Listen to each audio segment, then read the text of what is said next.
trick.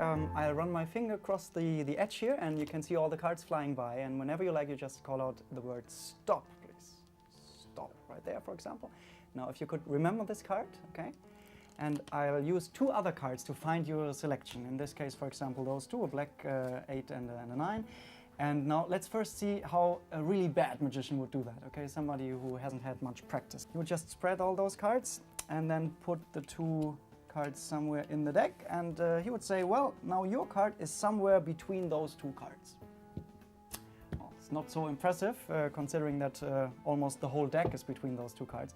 But now let's see how a magician who had some more practice might approach this problem. You can just shake the deck, and then those two cards have actually traveled a little bit. See, they have come closer together in the middle of the deck here. One is here, one is there.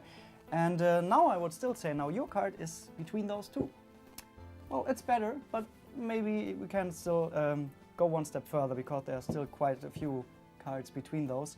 Now, for example, which card did you remember? What was your card?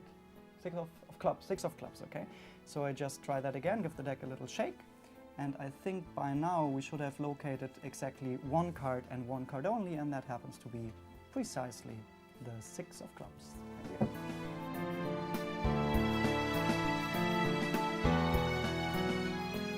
Now here's a little strange little something. For example, Dennis, could you just pick out any of those cards? And Josh, same for you, just you go ahead, reach in there. And now I'm going to show you how to locate selected cards, or how to develop the eye for the cards to see which ones they are. If you can just put them back. Maybe you put them back here and you there, so they're not too close together.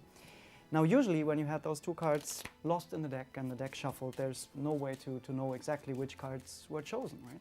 But fortunately, there's a secret German method to find those two selected cards. And the only thing I have to do is to ask for the color of the card. So Dennis, for example, we'll start with you. Was your card red or black? Red. Red. See, and that's all that I need to know, because in this case I can tell you with the utmost confidence that your card was red, you said, yeah? Was actually the Queen of Hearts, yes? That's it. Queen of Hearts, see? Yeah, and it's quite easy when you know how to do it, because it's a red card, you see? Queen of Hearts is obviously the red card, so that solves that problem.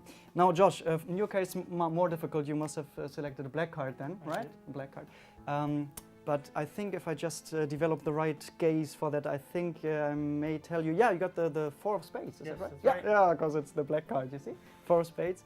So it's actually quite easy when you know how. See? Four of Spades, black card, Queen of Hearts. I mean, of course, it could have been any of the others. Yeah? You know, Two of Diamonds is sometimes picked, so you can never be quite sure. But usually it works.